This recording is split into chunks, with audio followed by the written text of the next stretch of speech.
Hello my friends, surprise surprise, just the last night Russia had attacked a NATO member country with its drone Giran-2, the equivalent of Shahid, hurting some of the property. You can see damages on the top floor of this multi-story apartment. This is the residential building. There's the fire on the top floor, and reports are saying that a woman was hospitalized with some of the wounds. The fire was later on eliminated, but it's the first strike like that of the Russian drone that causes some of the damages and even injuries for locals, citizens, again, of a NATO member country, Romania.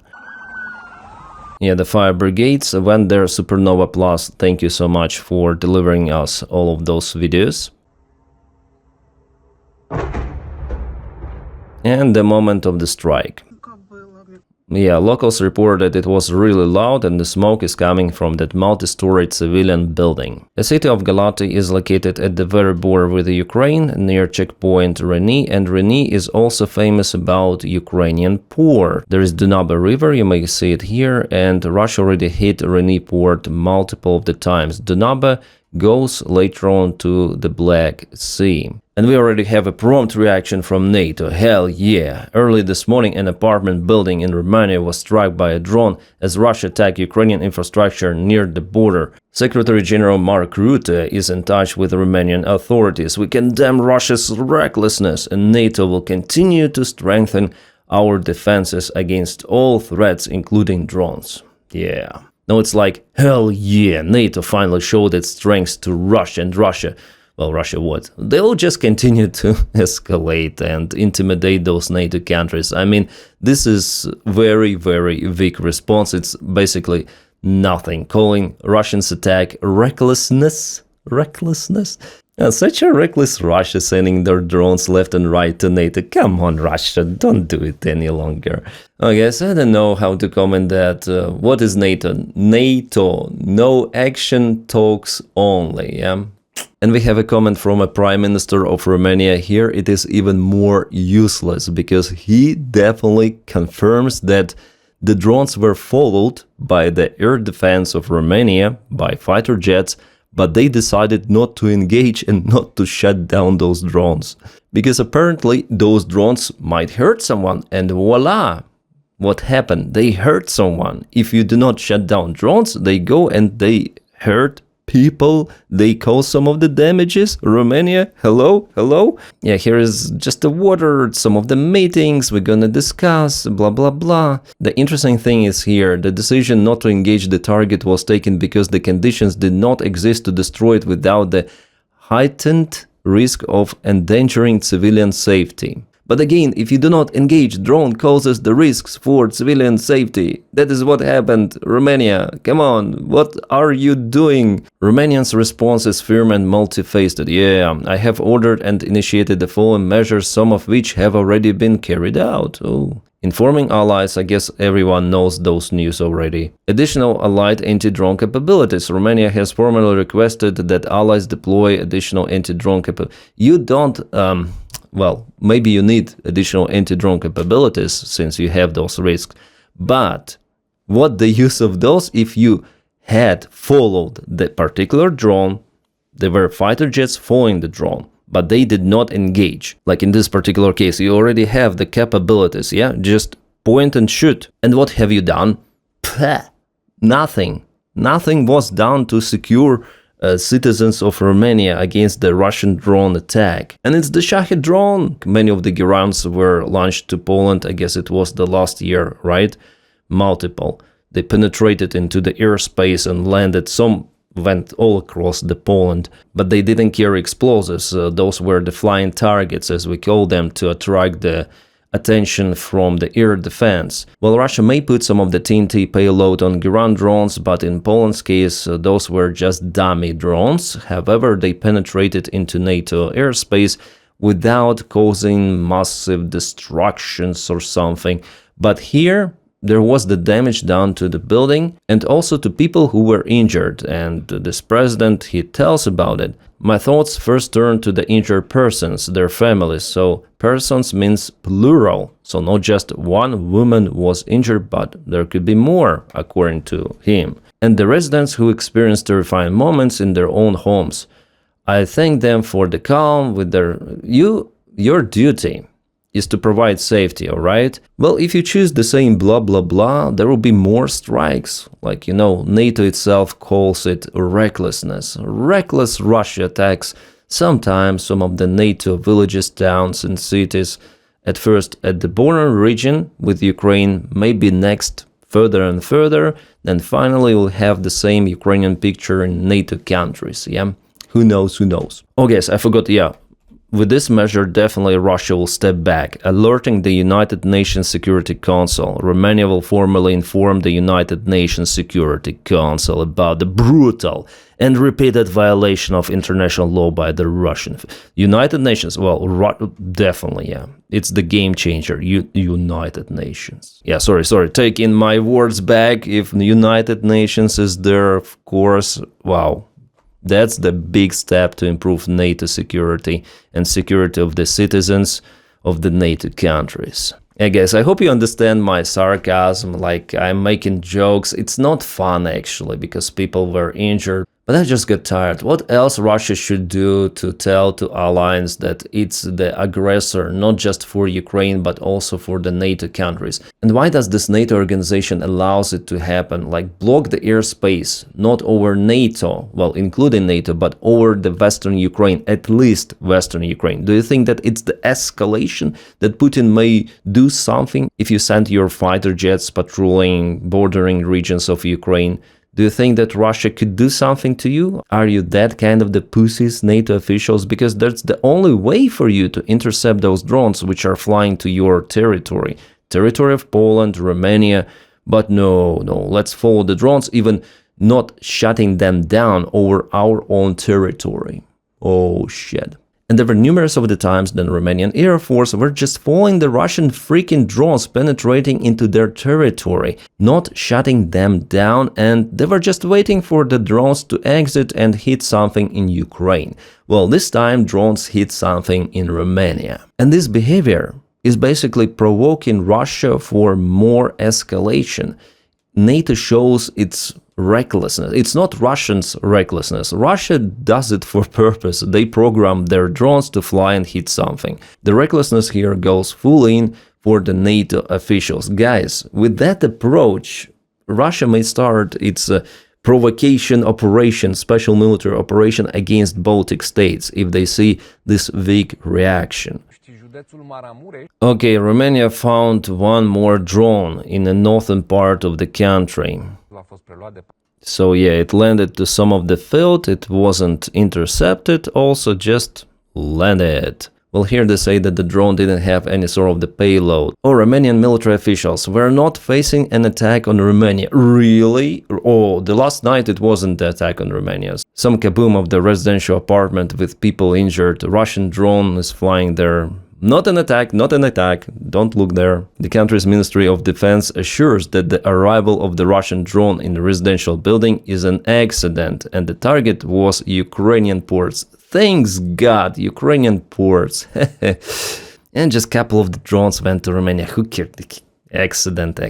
The situation is under control. Yeah, we saw that it's under control. You followed the drone and you didn't intercept, controlling the strike on your own civilian building. We are not facing an attack on Romania, we are facing on consequences of a conflict taking place immediate vicinity of the border, unfortunately with direct consequences of the population in the area.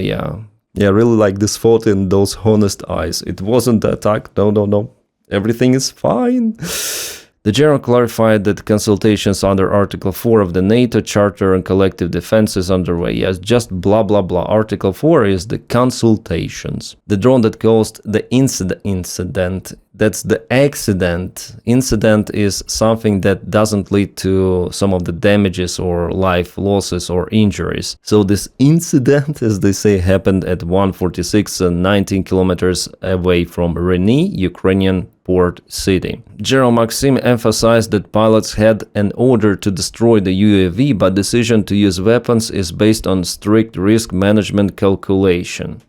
Calculation went wrong. The possible hit of the target over the city poses significant risk, but it would hit anyway, so you need to shut down drones over Ukraine. to avoid those things to happen. That would be at least some sort of the reaction. I'm not calling like, NATO, you should escalate against Russia, launch nuclear missiles, bomb Moscow. No, of course not. Just extend your air defense. It's your personal security. Come on. Western Ukraine, at least. Send F-16s, F-35s, Gripens, shut down Russian drones with help of your ground-based air defense system. So, yeah, nothing is done. From the previous Russian escalation on Poland and the current escalation against Romania.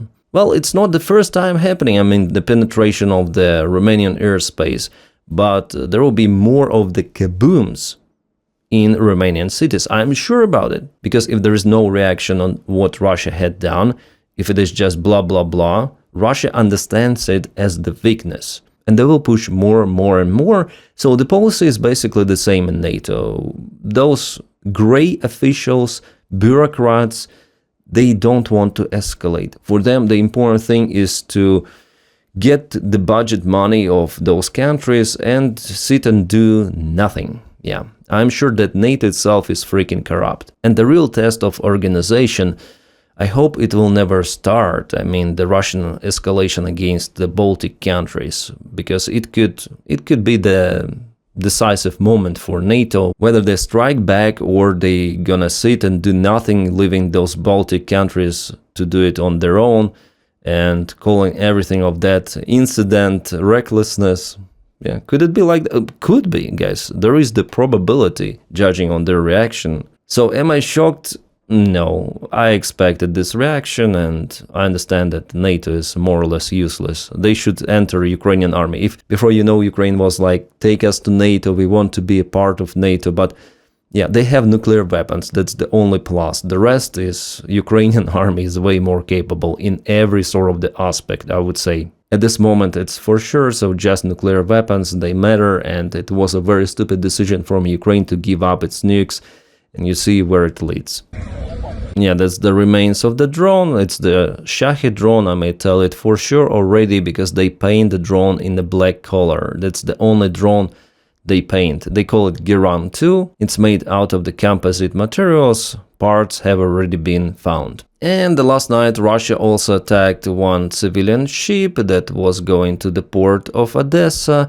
The ship belongs to a country of NATO, Turkey. Yay! The ship was significantly damaged. I'm not sure about the injured personnel. For now we have just rumors that crew members were injured, some of them. But Turkey is absolutely fine with Russia. There are lots of the Russian tourists going to Turkey. They have trade, they have pretty much good relations. Russia gets tons of the stuff, bypassing sanctions with Turkey. They have good collaboration, cooperation. But at the same time, Russia hits Turkish ships in Ukrainian ports or on the way to Ukrainian ports. Yep, that's the reality, real politics, as they say. Alright, in this context, let's speak about the possible escalation, like for example from Belarus. Ukrainian officials are saying that Belarus is going to do something, some of the provocations, as they say. Well, analysts online and experts are saying that Belarus is not accumulating its forces near Ukrainian border or near the border with Baltic countries. However, Belarus, together with Russians, are improving logistics of their military. So not yet deploying forces, but they're constructing better roads, better bases, and expanding them, which might tell us that somewhere in the future they could use this infrastructure for the possible escalation. Also, what could be next, that Russia may launch its Shahid drones from Belarus territory to, let's say, try to hit Ukrainian logistics. As Ukraine does it already, cutting Russian logistics in the southern regions, occupied regions of Ukraine, Russia may try to do so by cutting Ukrainian roads in the western regions, where Ukraine receives the help from the European allies. It could be one of those variants, but in this case, of course, Ukraine would retaliate against multiple of the targets on Belarus territory. In its turn, it could lead to more escalation, so I wouldn't recommend Belarus to help Russia militarily, even with drone strikes, because Belarus army is unsustainable. Well, maybe Putin knows that. That's why he escalates little by little, causing Lukashenko to obey him in some of the policies. But of course, launching the drones from the Belarus territory, it's the first step in dragging Belarus into the war by Russia. First of all, Russia is in lack of the resources, and of course they would like Belarus to use their announce mobilization, not in Russia, no, in Belarus. It would be perfect for Russia to open a new front against Ukraine in the northern region, and Ukraine has a very long border with Belarus. But those are for now just dreams and speculations, possible scenarios, but they're not unreal, let's say. The fact is the fact. For now, there is no preparation of the actual military units, the group of the forces from Belarus side or from Russian side to attack Ukraine or Baltic states. It's not happening. But infrastructure is being constantly developed. Oh, Ursula von der Leyen said that Russia has crossed another line, yet another one, after its drone reportedly struck a residential high-rise in Romania. She also announced that a new package of sanctions is being prepared. Well, the sanction package, actually it works, yes, it's the usual average job of the European Union, but they should have applied those sanctions strictly right away after Putin had started his war. But no, they go with packages, and they continue to trade with Russia by the time Russia is attacking European Union countries. Yes, Belgium, I think the last year they even purchased more of the Russian gas than before. And like that, they're giving more funds for Russia to continue the war than for Ukraine to resist against the Russian aggression. Yeah, the help for Ukraine and the Ukrainian military is still lower compared to what Russia receives from the European Union. And Ukraine, by the way, if we consider this last night's attack on Romania as an accident, okay, an accident, but it's only Ukraine to shut down those drones over its own territory to not cause them to fly to hit some of the European country. So you need to boost dramatically the Ukrainian defense capabilities. But even that logic is not playing well for those bureaucrats. Well, crossed another line, it's laughable. It's like we're making fun about Russian red lines. So here's the same. Another line, so we're gonna put the new line once again. So where this line stops? In Brussels, capital city of Belgium, somewhere, I don't know, like where Russia can go. Where is the line? A final line, I don't know, call it a red one, magenta, or the line that you cannot erase, but it seems like for those officials, there are many lines which Russia still may penetrate. Alright, the comment of the United States ambassador to NATO, Whitaker. The United States stands with Romania after a reckless incursion, again reckless, some accident into its territory. NATO will defend every inch of its allied land, support expressed for those injured in Galati. Yep, support, moral support. In the future, there will be thoughts and prayers for those who suffered tragic events of the Russian recklessness. Then some of the Russian reckless tanks will go to some of the country of NATO, and yeah, Putin is reckless himself. You see, he's a reckless guy, he has a reckless army, and they do reckless things. Yeah guys, that's all what I want to yap in this video about, and stand by for one more regular update today. Stay awesome, and please support my job on Patreon with the link below, and also if you can, you may join a membership of YouTube channel. Your support really matters. You are making this content possible. You are awesome, my friends. And also don't forget to press like and subscribe for the channel. I wish you all a peaceful sky wherever you are, and have a great time.